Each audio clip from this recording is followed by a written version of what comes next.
لله إن الحمد لله نحمده ونستعينه ونستغفره ونؤمن به ونتوكل عليه ونعوذ بالله من شرور أنفسنا ومن سيئات أعمالنا من يهد الله فلا مضل له ومن يضلل فلا هادي له وأشهد أن لا إله إلا الله وحده لا شريك له وأشهد أن محمدا عبده ورسوله أما بعد. கண்ணியத்திற்குரிய எல்லாம் வல்ல அல்லாஹின் நல்லடியார்களே, நம் அனைவரின் மீதும் அந்த ஏக இறைவனின் சாந்தியும் சமாதானமும் நிலவட்டுமாக என்று பிரார்த்தித்தவனாக எனது உரையை ஆரம்பம் செய்கிறேன். ரமலானை வரவேற்பும் என்ற இந்த நிகழ்ச்சியிலே கலந்து கொண்ட நம் அனைவருக்கும் அல்லாஹு ரப்புல் ஆலமீன் மிக பெரும் அருள் புரிவானாக என்று பிரார்த்தித்தவனாக ஆரம்பம் செய்கிறேன். அன்பிற்கினிய எல்லாம் வல்ல அல்லாஹின் நல்லடியார்களே, அல்லாஹ்வுடைய இஸ்லாமிய மார்க்கத்தை ஏற்று இந்த உலகத்திலே வாழ்ந்து கொண்டிருக்கக்கூடிய நாம், ஒரு முஸ்லிம் எப்படி இந்த உலகத்திலே வாழ வேண்டும், எப்படி தன்னுடைய வாழ்க்கையை அமைத்துக் கொள்ள வேண்டும் என்று இஸ்லாமிய மார்க்கம் அடிப்படையில் அனைத்தும் நமக்கு சொல்லிக் கொடுத்து கொண்டிருக்கிறது. இன்னும் நாம் இங்கே கூடியதற்கான முக்கிய காரணம் என்னவென்று பார்த்தால், எதற்காக நாம் நோன்பு நோக்கிறோம் என்று இன்றைக்கும் இன்னும் பலர் விளங்காம தான் இருக்கிறோம். நம்ம காஜான ரொம்ப அழகா சொன்னார், எதற்காக நோன்பு நோக்கிறோம்னா பசியை உணர்வதற்காக நம்ம நினைச்சிட்டு இருக்கோம். அதான் நாகூர் ஹனீஃபா பாட்டு கேட்போம்ல, பசி என்பதை யாவருக்கும் உணர்த்து மாதம். என்ன நினைப்போம், ஆஹா அந்த பட்டினியை நம்ம உணர்வதற்காக தான் நோன்பு வைக்கிறோமோ? நாகூர் ஹனீஃபா சொல்றது மார்க்கம் கிடையாது. அல்லாஹ் குர்ஆன்ல என்ன சொல்ற அதை நாம விளங்கணும். சில விஷயங்களை சொல்லி இருக்கிறாரு கரெக்டா, ஆனா அல்லாஹ் திருமறை குர்ஆன்ல என்ன சொல்றான்னா, யா அய்யுஹல்லதீன ஆமனு குத்துபா அலைக்கும் முஸ்ஸியா கமா குத்துபா அல்லல்லதீன மின் கப்லிக்கும் மிஸ்ஸாதிகீன் லஅல்லக்கும் தத்தகூன். இறை நம்பிக்கை கொண்டவர்களே, உங்கள் முன் சென்ற சமூகத்தின் மீது எப்படி அல்லாஹ் இந்த நோன்பை கடமையாக்கி இருக்கிறானோ அதே போன்று உங்கள் மீதும் அல்லாஹ் நோன்பை கடமையாக்கி இருக்கிறான். காரணம் லஅல்லக்கும் தத்தகூன், நீங்கள் இறை அச்சமுடையவர்களாக மாறுவதற்காகத்தான் அல்லாஹ் நோன்பை உங்கள் மீது கடமையாக்கி இருக்கிறான். ஹராம் மற்ற நேரங்களிலே தவறுகளை நாம் சர்வ சாதாரணமாக செஞ்சுட்டு போவோம். ரமலானுடைய மாதம் வந்துவிட்டால் அந்த தவறு செய்யக்கூடாது, என்னுடைய நோன்பு உடைஞ்சு விடும், என்னுடைய நோன்பு முறிந்து விடும் என்று நாம் எப்படி இக்லாஸோடு இறையச்சத்தோடு இருக்கிறோம். அந்த இறையச்சம் நம்முடைய வாழ்க்கையிலே பிரதிபலிக்க வேண்டும் என்றால் ரமலான் மாதத்தில் நோன்பு வைத்தால் மட்டும்தான் நம்முடைய வாழ்க்கையிலே கடைபிடிக்க வேண்டும். நபிகள் நாயகம் சொல்லுகிறார்கள், யார் பசித்திருந்து நோன்பு வைக்கிறார்களோ, பொய்யான காரியத்தில் ஈடுபடுகிறார்களோ, தவறான செயலிலே ஈடுபடுகிறார்களோ, நீங்கள் பட்டினித்திருந்தும் தாகித்திருந்தும் இறைவனுக்கு எந்த பலனும் கிடையாது. நீங்க வைக்கிற நோன்பை வேஸ்ட் அல்லாஹ்வுடைய தூதர் சொல்றாங்க.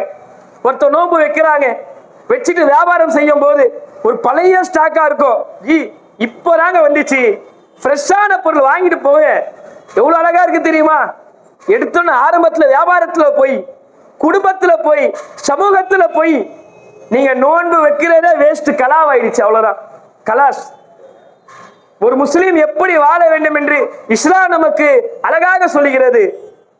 இந்த நோன்புடைய முக்கியத்துவமே இறையச்சம் தான். அல்லாஹ்வின் தூதர் நபிகள் நாயகம் அவர்கள் பல்வேறு கட்டங்களில மக்களிடத்துல உரை நிகழ்த்தினாங்க. வார வாரம் ஜும்மாவிலே ரசூலுல்லாஹ் உரை நிகழ்த்துவாங்க, ஹஜ் பெருநாவிலே பயான் செய்வாங்க, நோன்பு பெருநாவிலே பயான் செய்வாங்க. மக்கள் கூடும் இடம் சந்தை இருக்கு இல்லைங்களா, அது போன்ற சந்தைகளில அல்லாஹ்வுடைய தூதர் போய் நின்று மக்களிடத்துல உரை நிகழ்த்துவாங்க. அப்படி உரை நிகழ்த்தும் போதெல்லாம் திருமறை குர்ஆனில் இருந்து இந்த 3 வசனங்கள் சொல்லாமல் அல்லாஹ்வின் தூதர் அவர்கள் உரை நிகழ்த்தியதே இல்லை என்று நமக்கு வரலாறு சொல்லுகிறது. அது என்ன? முதல் 3 வசனம், யா அய்யுஹன்னாஸ் இத்தகு ரப்பக்கும் அல்லதி கலகஃபும் மின் நஃப்ஸின் வாஹிதா. சூரத்துல் நிசாவிலே இடம்பெறக்கூடிய முதல் வசனம். யா அய்யுஹல்லதீன ஆமனு இத்தகுல்லாஹ ஹக்க துகாத்திஹி வலா தமூதுன்ன இல்லா வ அன்தும் முஸ்லிமூன். யா அய்யுஹல்லதீன ஆமனு இத்தகுல்லாஹ வ கூலு கௌலன் சதீதா. எந்த பயான் செஞ்சாலும் சரிங்க, ரசூலுல்லாஹ் தன்னுடைய வாழ்க்கையில லட்சக்கணக்கான பயான்களை செஞ்சிருக்காங்க. அந்த எல்லா பயான்களிலும் இந்த 3 வார்த்தை, இந்த 3 வசனங்களை ஓதாமல் அவர்கள் உரை நிகழ்த்தியதே கிடையாது. அப்படின்னா அந்த 3 வசனம், அந்த 3 வசனம் சொல்லக்கூடிய கருத்து என்னவென்று பார்த்தால், யா அய்யுஹன் நாஸ், மனிதர்களே, இத்தகுல்லா, அல்லாஹ்விற்கு அஞ்சிக் கொள்ளுங்கள். யா அய்யுல்லதீன ஆமனு இத்தகுல்லாஹ ஹக்க துகாத்திஹி வலா தமூதுன்ன இல்லா வ அன்தும் முஸ்லிமூன். 2ஆம் வசனம், இறை நம்பிக்கையாளர்களே, நீங்கள் அல்லாஹ்விற்கு பயப்படுங்கள், முஸ்லிம்களாகவே தவிர நீங்கள் மரணித்து விடாதீர்கள். அடுத்து 3வது வசனம், யா அய்யுஹல்லதீன ஆமனு இத்தகுல்லாஹ வ கூலு கௌலன் சஜீதா, மூமின்களே, அல்லாஹ்விற்கு பயப்படுங்கள், சொல்கின்ற சொற்களை தெளிவாக சொல்லுங்கள். 3 வசனம் சொல்லக்கூடிய கருத்து ஒரே கருத்து தான். அல்லாஹ்வுக்கு பயப்படுங்க, அல்லாஹ்வுக்கு பயப்படுங்க, அல்லாஹ்வுக்கு பயப்படுங்க. யாரை பார்த்து சொல்றாங்க? இறையச்சத்திலே மூறிய சஹாபாக்களை பார்த்து சொல்றாங்க. ஏனென்றால் மனிதர்கள் தவறு செய்யக்கூடியவர்கள். நீங்கள் அல்லாஹ்வுக்கு பயந்துருங்க. ரசூலுல்லாஹ் சொல்லுவாங்க, நீங்கள் உங்கள் வியாபார விஷயத்திலே அல்லாஹ்விற்கு பயந்து கொள்ளுங்கள், உங்கள் மனைவி விஷயத்திலே நீங்கள் அல்லாஹ்விற்கு பயந்து கொள்ளுங்கள். ஏனென்றால் உங்களுடைய மனைவி உங்களுக்கு கொடுக்கப்பட்ட ஒரு அமானிதம். அவர்களை நீங்கள் பொதுவெளியில் அவர்களை நீங்கள் தாக்காதீர்கள், அடிக்காதீர்கள். அவர்களுக்கு நீங்கள் அறிவுரை சொல்வதாக இருந்தால் மக்கள் இல்லாத இடத்தில் அவர்களுக்கு நீங்க போய் அறிவுரை சொல்லுங்க. உங்களுக்கு கொடுக்கப்பட்ட அமானிதத்திலே நீங்கள் அவர்களை தாக்கினால் இத்தகுல்லா, அல்லாஹ்விற்கு பயப்படுங்கள். உங்கள் வியாபார விஷயத்திலே நீங்கள் அல்லாஹ்விற்கு பயப்படுங்கள், இத்தகுல்லா. அல்லாஹ்வின் தூதர் அவர்கள் எந்த செய்தியை சொல்லும் போதும் இத்தகுல்லா, அல்லாஹ்விற்கு பயப்படுங்கப்பா. ஒரு நபர், ஒரு சஹாபி வந்து சொல்கிறார், நபிகள் நாயகம் ஸல்லல்லாஹு அலைஹி வஸல்லம் அவர்கள் பார்த்து புகழ்றார். என்னது? உலகத்திலேயே ஒரு மிக சிறந்த செல்வம் நீங்க தான் அல்லாஹ்வுடைய தூதர்ன்றாங்க. இன்றைக்கு மனுஷன் என்னங்க விரும்புவான்? தன்னை பற்றி புகழ்ந்தால் அந்த புகழ்ச்சியை சந்தோஷமாக ஏற்றுக்கொள்வான். இவர் ஒண்ணுமே செஞ்சிருக்க மாட்டாரு, ஆனா மேடைகளிலே இவர் வள்ளல், தர்மர், மக்களுக்காக உதவி செய்யக்கூடியவர். அவருக்குள்ள ஒரு சந்தோஷம். பார்த்தல்ல, நம்மள மக்கள் முன்னாடி புகழ்ந்துட்டாங்க, ஒரு பெருமை உள்ளத்துக்குள்ள ஏறிடும், கமெண்ட். நபிகள் நாயகத்தை பார்த்து சொல்லுகிறார்கள், அல்லாஹ்வின் தூதரே, நீங்கள் மிகச்சிறந்தவர்கள், உலகத்தில் இருக்கக்கூடிய செல்வத்திலே சிறந்த செல்வம் நீங்கள் தான். அதற்கு நபிகள் நாயகம் ஸல்லல்லாஹு அலைஹி வஸல்லம் சொல்லக்கூடிய வார்த்தை என்ன தெரியுமா? எப்பா, உலகத்தில் இருக்கக்கூடிய கடல், பறவைகள், அல்லாஹ்வுடைய அனைத்து அற்புதங்களை விட மிகச்சிறந்தவர் யார் என்று தெரியுமா? கலீலுல்லாஹ், இப்ராஹிம் நபிதான். ஏனென்றால் இப்ராஹிம் நபியை பார்த்து அல்லாஹ் சொல்லுகிறான், இப்ராஹிம் என்னுடைய உற்ற தோழன். யாருடைய தோழன்? இன்றைக்கு ஏரியால ஒரு எம்எல்ஏ ஃப்ரெண்ட் நம்ம எவ்வளவு பெருமையா பேசுவேன். எம்எல்ஏ யார் தெரியுமா? ஃப்ரெண்டு. ஒரு போன் பண்ணா போறோம், உடனே அட்டெண்ட் பண்ணி பேசுவாரு, அவ்வளவுதான். பா, சிஎம் யார் தெரியுமா?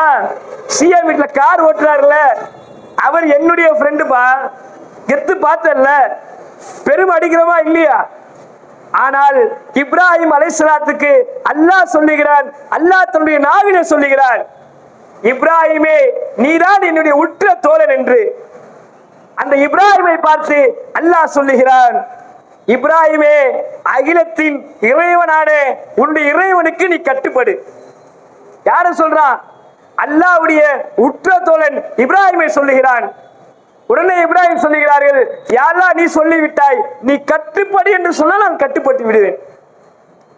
இன்றைக்கு நம்மில் எத்தனை பேர் அல்லாஹ்விற்கு கட்டுப்படுகிறோம்? பேரளவில் முஸ்லீமாக வாழுகிறோம். துடைய வாழ்க்கையில கட்டுப்பாடு இருக்கா? இஸ்லாம் எதையெல்லாம் ஹராமாக்கி இருக்கிறதோ, எதையெல்லாம் தடுத்திருக்கிறதோ, அதுவே சர்வசாதாரணமா செய்யறோம். ஆனால் நபிமார்களும் சஹாபாக்களும் இறையச்சத்தோடு வாழ்ந்தார்கள். நான் இறையச்சத்தோடு வாழ்ந்தால் எனக்கு என்ன கிடைக்கும்? உலகத்திலே நான் பொய் சொன்னால், என்னுடைய வியாபாரத்திலே பொய் சொன்னால் பல லட்சங்களை சம்பாதிப்பேன். இறையச்சம் எனக்கு கொடுக்கக்கூடிய மதிப்பு என்னவென்று பார்த்தால், நமக்கு தரக்கூடிய மதிப்பு சுவனம். நாம நோன்பு நோக்கிறதால அல்லாஹ்வுடைய கஜானா கூட போதா? ரமலான் மாசத்துல நம்ம நோன்பு வைக்கிறோங்க, நான் நோன்பு வைத்தால் அல்லாஹ்வுடைய கஜானா எக்ஸ்ட்ரா இன்னும் அதிகமாக போதான்னு பார்த்தா கிடையாது. சரி, அல்லாஹ்வுடைய கஜானானது பொருளாதாரம் குறையுமா பார்த்தா கிடையாது. உலகத்தில் இருக்கக்கூடிய எல்லா மனிதர்களுக்கும் தேவையான அளவிற்கு கியாமத் நாள் வரை பொருளாதாரத்தை வாரி வாரி வாரி கொடுத்தாலும் அல்லாஹ்வுடைய கஜானாவிலிருந்து குறையக்கூடிய குறை என்ன தெரியுமா? கடலிலே நாம் முக்கக்கூடிய ஊசி அந்த அளவிற்கும் தண்ணீர் குறையாது அல்லாஹ்வுடைய கஜானா. அப்போ நோன்பு யாருக்காக வைக்கிறோம்? நமக்காக நாம் நோன்பு வைக்கிறோம். நோன்பு வைப்பதால் இரையச்சமுடையவர்களாக மாறிவிடுவோம். சில வருடங்களுக்கு முன்பாக நாம் ஒரு செய்தியை பார்த்திருப்போம். சூடான் நாட்டை சேர்ந்த யூசுப் என்ற ஒருவர், அவர் என்ன செய்யறாருன்னா ஆடு மேய்க்கிறார் சவுதியில. அவருடைய சம்பளம் எவ்வளவுன்னு பார்த்தா வெறும் 800 ரியால் தாங்க. 800 ரியாலுக்கு ஆடு மேய்க்கிறார். இன்னைக்கு சவுதிக்கு போனவங்க தெரியும், அங்க இருக்கக்கூடிய ஒட்டக பண்ணை, ஆடு பண்ணையில யார் வேலை செய்வாங்கன்னா இந்த சூடான் நாட்டுக்காரங்க தான். ஏன்னா ஆளு கட்டு மஸ்டா இருப்பாங்க, எவ்வளவு வேலையும் செய்வாங்க, ரொம்ப குறைவான சம்பளத்துக்கு அவங்க தான் வேலை செய்வாங்க. ஒரு பாலைவனம் யாருமே கிடையாதுங்க, நூற்றுக்கணக்கான ஆடு போயிட்டு இருக்கு. இந்த யூசுப் என்ன செய்யறாருன்னா ஆடு மேய்ச்சிட்டு போயிட்டே இருக்கிறாரு. ஒரு 2 பேர் கார்ல வராங்க, அவர் ஆடு மேய்க்கு அப்படியே வந்து நிப்பாட்டுறாங்க. நின்று கேட்கிறாங்க, நீங்க என்ன செய்றீங்க? ஆடு மேய்ச்சிட்டு இருக்கேங்க. இங்க எத்தனை ஆடு இருக்குன்னு உங்களுக்கு தெரியுமான்னு கேட்கிறாங்க. இங்க எத்தனை ஆடு இருக்குன்னு எனக்கும் தெரியாது, எங்களுடைய ஓனருக்கும் தெரியாது. நிறைய ஆடு இருக்கு, அது மட்டும் தாங்க தெரியும். என் மேல நம்பிக்கையில எனக்கு இந்த பொறுப்பு விட்டு போயிருக்காங்கன்றாங்க. சரி, உங்களுக்கு எவ்வளவு சம்பளம்? மாசம் 800 ரியால் வாங்குறேங்க. சரி, ஒண்ணு செய்யுங்க, ஒரு ஆடு மட்டும் எனக்கு கொடுத்துடுங்க, ஒரு 200-300 ரியால் நான் உங்களுக்கு கொடுத்துடுறேன். சரிங்களா? யாருக்குமே தெரியாது. இது வந்து உங்க ஓனருக்கும் தெரியல, உங்க ஓனருக்கும் இங்க எத்தனை ஆடு இருக்குன்னு தெரியல, உங்களுக்கும் தெரியல, யாருக்கும் தெரியல. என்ன செய்யறோம்? இந்த ஆடை கொண்டு போயிடும்ன்றாரு. அது என்ன செய்யறாருன்னா அவர் பக்கத்துல நின்றுட்டு ஃபுல்லா வீடியோ எடுக்கிறாரு. 2 பேர் இருக்காங்களே, ஒருத்தர் பேசுறாரு, ஒருத்தர் அது பேசுறது எல்லாத்தையும் வீடியோ எடுக்கிறாரு. அதற்கு சூடான் நாட்டை சார்ந்த யூசுப் சொல்லுகிறார், உண்மையாக நீங்க சொல்றது உண்மைதான், இங்க எத்தனை ஆடு இருக்குன்னு எங்க முதலாளிக்கும் தெரியாது, எனக்கும் தெரியாது. ஆனா ரப்பு என்ன பார்த்துட்டு இருக்கா.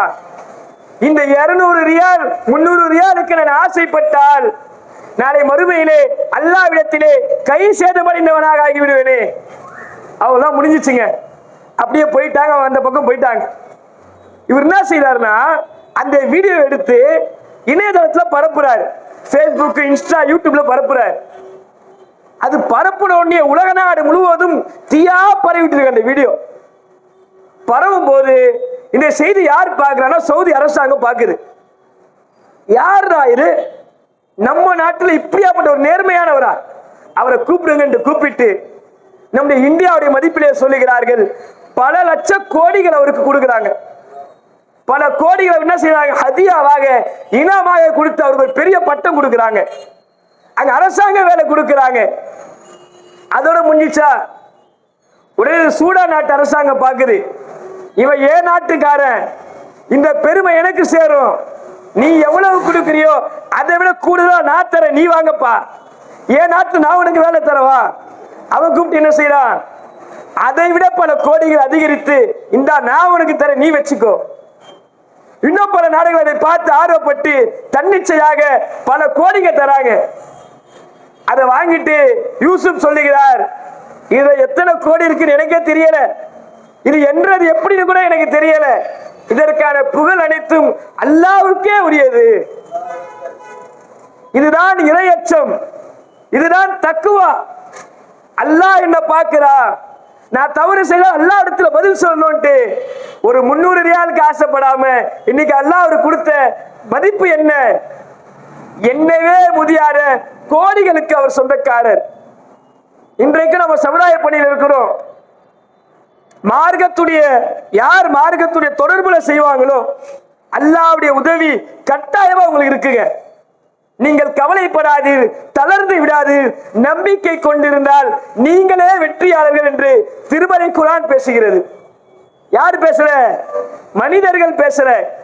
அல்லாஹ்விற்காக யார் தியாகம் செய்கிறார்களோ, யார் குர்பானி செய்கிறார்களோ அவர்களுக்கு அல்லாஹ் வெற்றியை கொடுப்பதாக சொல்லுகிறான். இன்னும் சொல்லுகிறான், நோன்பாளிகளுக்கான கூலியை நானே தருகிறேன். அல்லாஹ்வுடைய கூலியை நம்ம மதிப்பிட முடியுமா? மொத்த எந்த விஷயத்துக்கு அல்லாஹ் இப்படி சொல்லலைங்க, இவ்வளவு ஸ்பெஷலா சொல்லல. உலகத்தில் நம்ம வேலை செய்யும் போது என்னுடைய முதலாளிக்காக மாசம் ஒரு 50,000 ரூபாய் சம்பளத்துக்கு வேலை செய்யற, திடீர்னு சந்தோஷப்பட்டு ஒரு 2 லட்சம் ரூபாய் வச்சுக்கப்பா, எவ்வளவு சந்தோஷப்படுவோம். ஆஹா மாஷா அல்லாஹ் 2 லட்சம் ரூபாய் கொடுத்திருக்காரு. ஆனா அல்லாஹ் தருகிறேன் என்று சொன்னால் அது கோடி அல்ல, மில்லியன் அல்ல, எதுக்கும் ஈடாகாத ஒரு இதுவை அல்லாஹ் தருவதாக வாக்குறுதி அளிக்கிறான். அன்பானவர்களே, நோன்பு நோக்கக்கூடிய நமக்கு என்ன சிறப்பு? நோன்பே ஒரு பெரிய சிறப்பு தாங்க. யார் நோன்பு நோக்கிறார்களோ அவர்களே 7 சொர்க்க வாசலிலே அவர்களுக்காக பிரத்யேகமாக ஸ்பெஷலாக கொடுக்கக்கூடிய சொர்க்கம் என்ன? பாபுல் ரய்யான். அந்த சொர்க்கத்திலே நோன்பாளிகள் மட்டுமே நுழைவார்கள். ரமலானுடைய மாதம் அடைந்து யார் நோன்பு நோக்கிறார்களோ, யார் அந்த நாளிலே மவுத்தாகிறார்களோ, மரணத்தை சந்திக்கிறார்களோ, அல்லாஹ் அவர்களுக்கு மிக சிறந்த சொர்க்கமான பாபுல் ரய்யான் தருவதாக அல்லாஹ் ரப்புல் ஆலமீன் வாக்களிக்கக்கூடிய நிகழ்வுகளை நாம் பார்த்து வருகிறோம். இன்னும் இந்த ரமலானுடைய மாதத்தை அடையக்கூடிய நாம் எப்படி வாழ வேண்டும், எப்படி நம்முடைய வாழ்க்கையை அமைத்துக் கொள்ள வேண்டும் என்று மார்க்கம் நமக்கு பல்வேறு கட்டங்களிலே தெளிவாக சொல்லுகிறது. திருமறை குர்ஆன் இறக்கப்பட்ட ஒரு மாதம் இந்த ரமலானுடைய மாதம். உலக மக்கள் இன்றைக்கு திருக்குர்ஆனை பார்த்து பிரமிக்கிறார்கள், ஆச்சரியப்படுகிறார்கள். இப்படி ஒரு வேதமா?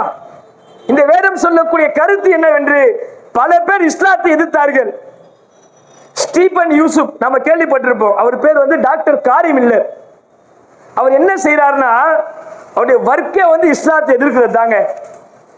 பல ஆயிரக்கணக்கான பாதிரிமார்களை வைத்துக் கொண்டு அவரிடத்திலே பாடம் நடத்துவார். இஸ்லாம் தீவிரவாதம், இஸ்லாம் பயங்கரவாதம், முகமது நபியை பற்றி அவதூறு சுமத்துவார். ஒரு பெரிய சயின்டிஸ்ட், பல கிறிஸ்துவ ஃபாதர்களை தயார் செய்த டாக்டர் காரி மில்லர் இஸ்லாத்தை தொடர்ந்து எடுத்து கொண்டிருக்கிறார். ஒரு முறை என்ன செய்யறாரு, ஒரு ரோடோரமா நடந்து போறார். அல்லாஹ் யாருக்கு எப்போ ஹிதாயத்து தருவான்னு சொல்ல முடியாது. அவன் நாடுனா அந்த செகண்ட்ல நேர்வழி கொடுத்துடுவான். அந்த டாக்டர் காரி மில்லர் ஒரு சாலையிலே நடந்து கொண்டு போகிறார். அப்போ ஒரு செருப்பு தைக்கும் ஒரு சிறுவன், அவர் தாடி இடி வச்சிருப்பார் பார்க்க. அவர் முஸ்லீம் என்று நினைத்து அஸ்ஸலாமு அலைக்கும்னு சொல்றாப்புல. உடனே டாக்டர் காரி மில்லர் அதை பார்த்து நிற்கிறார். நின்று அந்த சிறுவனத்துல கேட்கிறாரு, நீ என்னமா என்கிட்ட சொன்ன? அஸ்ஸலாமு அலைக்கும் சொன்ன. அஸ்ஸலாமு அலைக்கும்னா என்ன அர்த்தம்னு சொல்லுங்க, ஏன்னா அரபியில சொல்றீங்கல்ல, அதுக்கான அர்த்தத்தை எனக்கு சொல்லுங்கன்றாங்க. இறைவனின் சாந்தியும் சமாதானமும் உங்கள் மீது பொழியப்படட்டுமாக என்று நான் சொன்னேன்றாப்புல. என்னடா இந்த சிறுவன், நாம இஸ்லாம் பயங்கரவாதம், இஸ்லாமிய மார்க்கம் என்பது தீவிரவாதம் என்று சொல்லிட்டு இருக்கோம். இந்த செருப்பு தைக்கக்கூடிய சிறுவன் என்னை பார்த்து இறைவனின் சாந்தி எனக்கு வரட்டும்ன்றானே. ஒரு குழப்பத்தோடு போயிட்டே இருக்கிறார். அவர் பல்வேறு கட்டங்களில் இஸ்லாத்துக்கு எதிராக பேசியிருக்காரு. ஆனா திருக்குர்ஆனை படிக்காம, திருக்குர்ஆனை ஓதாமல் பேசியிருக்கிறார். பின்பு திருக்குர்ஆனை எடுத்து பார்க்கிறார். எடுத்து புரட்ட புரட்ட புரட்ட புரட்ட அவருக்கு வந்த செய்தி அற்புதம் என்ன? அவர் திருக்குர்ஆன் முழுமையாக படித்து விட்டு ஒரு பள்ளிவாசல போய் வெளியே நிற்கிறார். வெளியே நின்று இவங்க எப்படி தொழுகிறாங்க, அந்த தொழுகை முறைய பார்க்கலாம் போய் நிற்கிறார். ஒரு கோடீஸ்வரன், ஒரு பில்லியன் வருகிறார், அல்லாஹ் அக்பர் என்று தக்பீர் கட்டி நிற்கிறாங்க. அந்த பள்ளியிலே தூய்மை பணி செய்யக்கூடிய ஒருத்தர் வராரு, அவர் பக்கத்துல நிற்கிறாரு. இன்னொரு என்ன செய்யறாரு, அந்த ஏரியாவில் யாசகம் கேட்கக்கூடியவர் அந்த மில்லியன் பக்கத்துல உட்கிறாரு. இவருடைய காலு அந்த மில்லியனுடைய தலையில படுது. என்னடா இது, நாம பார்த்து இஸ்லாமே இது கிடையாது, நமக்கு சொல்லி கொடுத்த இஸ்லாமே இது கிடையாது, ஒரு வித்தியாசமா இருக்கு, எல்லாரும் சமமா இருக்கிறாங்க, இங்க ஏற்றத்தானே இல்லையென்று குர்ஆனை திருப்பி ஆய்வு செய்யறாரு. ஆய்வு செய்து சொல்லுகிறார், அஷ்ஹது லா இலாஹா இல்லல்லாஹ், வணக்கத்திற்குரியவன் அல்லாஹ்வை தவிர வேறு யாரும் இல்லைன்னு சொல்றாங்க. அதற்கு என்ன காரணம் சொல்ற தெரியுமா? நான் குர்ஆனை முழுமையாக ஓதுனேன். நான் என்ன நினைச்சேன்னா, குர்ஆன் என்பது முஹம்மது நபியுடைய வாழ்க்கை வரலாறு நான் நினைச்சிட்டேன். படிக்கும் போதுதான் தெரியுது, குர்ஆனில் நபிகள் நாயகத்துடைய பெயர் வெறும் 5 இடத்துல தான் இருக்கு. ஈசா நபியுடைய பெயர் 25 இடத்துல இருக்கு. அதாவது உதாரணத்துக்கு ஒரு புத்தகத்தை எழுதுறாருங்க. அந்த புத்தகத்தை எழுதும் போது அவரை பத்தி ஃபர்ஸ்ட் எழுதுவார், அவருடைய அருமை பெருமைதான் எழுதுவாங்க. இப்ப நான் ஒரு புத்தகம் எழுதுறேன்னா நான் யாரு, எங்க இருந்து வந்தேன், எங்க வசித்தேன், என்னுடைய வரலாறு என்ன, ஒரு முன்னுரை. அதுதான் திரும்பி பார்க்கும் போது அந்த புத்தகத்துடைய முன்னுரை நிகழ்வு இருக்கும். அப்படி குர்ஆன் முகமது நபியால் அருளப்பட்டிருந்தால் இந்த இடத்துல நபிகளுடைய பேரு 25 இடத்துல இருக்கணும், ஈசா நபியுடைய பேரு 5 இடத்துல இருக்கணும். ஆனால் இது இறைவனால் அருளப்பட்டது என்பதை நான் வாக்களிக்கிறேன் என்று சொல்லி இஸ்லாத்திற்கு வந்து இன்றைக்கு அவரால் பல லட்சக்கணக்கான மக்கள் இஸ்லாத்தை ஏற்றுக்கொள்ளக்கூடிய நிகழ்வுகளை நாம் பார்க்கிறோம். இஸ்லாம் என்பது நமக்கு கொடுக்கப்பட்ட ஒரு மிகப்பெரிய பொக்கிஷம், பாக்கியம். உலகத்திலே எத்தனை மதங்கள், எத்தனை மார்க்கம் இருக்கட்டும், இஸ்லாத்தை போன்ற ஒரு மார்க்கமே கிடையாதுங்க. அல்லாஹ் சொல்றான், யாரெல்லாம் இஸ்லாத்தை எதிர்க்கிறார்களோ, யாரெல்லாம் இஸ்லாத்தை பத்தி அவதூறு சுமத்துகிறார்களோ அவங்கள பார்த்து நீங்க பயந்து ஓடாதீங்க, அவரிடத்துல நேருக்கு நேராக நில்லுங்க, குர்ஆனை கொடுங்க. அல்லாஹ் சொல்லுகிறான், இது போன்று ஒரு வேதத்தை கொண்டு வாருங்கள் பார்க்கலாம். எத்தனை வேதனா இருக்கட்டுங்க, இதுவரையிலும் உலகத்திலே பல்வேறு கணக்கான ஆய்வாளர்கள் ஆய்வு செய்து பேசுகிறார்கள். குர்ஆனிலே ஒரே ஒரு எழுத்து பிழையும் காட்ட முடியவில்லை. என்ன காரணம்? இது அல்லாஹ்வுடைய வேதம். குர்ஆன் அறிவியலை பற்றி பேசுகிறது, குர்ஆன் பெற்றோர்களை பற்றி பேசுகிறது, குர்ஆன் தொழுகையை பற்றி பேசுகிறது, குர்ஆன் சகோதரத்துவத்தை பற்றி பேசுகிறது, குர்ஆன் பெண்களை பற்றி பேசுகிறது. ஒரு மனிதனுடைய வாழ்க்கையிலே பொக்கிஷமாக அவன் எப்படி வாழ வேண்டும், எப்படி நடக்க வேண்டும், எப்படி கண்ணியமாக இருக்க வேண்டும் என்று சொல்லக்கூடிய திருமறை குர்ஆனை நாம் இன்றைக்கு ஏற்று வாழ்ந்து கொண்டிருக்கிறோம். இந்த குர்ஆனை வெறும் ஓதுவது மட்டும் இல்லாமல் நம்முடைய வாழ்க்கையிலே கொண்டு வர வேண்டும். அது எப்படி வரும்? குர்ஆனுடைய தமிழாக்கத்தை ஓதி அல்லாஹ் என்ன சொல்லுகிறான் என்பதை தெரிந்து திருமறை குர்ஆன் பிரகாரம் நம்முடைய வாழ்க்கையை நாம் அமைத்துக் கொள்ள வேண்டும். வரக்கூடிய ரமலானுடைய மாதம் சிறப்பு மிகுந்த ஒரு மாதம். 1000 மாதத்தை விட சிறந்த ஒரு இந்த மாதத்திலே நாம் எப்படி இருக்க வேண்டும், எப்படி நோன்பு நோக்க வேண்டும் என்று இக்லாஸோடு இறையச்சத்தோடு இந்த ரமலானுடைய 30 நோன்பை நாம் நோக்கக்கூடிய நன்மக்களாக அல்லாஹ் ரப்புல் ஆலமீன் நம் அனைவரையும் ஆக்கி அருள் புரியவனாக என்று பிரார்த்தித்தவனாக எனது சிறிய உரையை முடித்துக் கொள்கிறேன். வாக்கிதவன் அல்ஹம்துலில்லாஹி ரப்பில் ஆலமீன். ஸலாம் அலைக்கும் வரஹ்மத்துல்லாஹி வபரகாத்துஹு.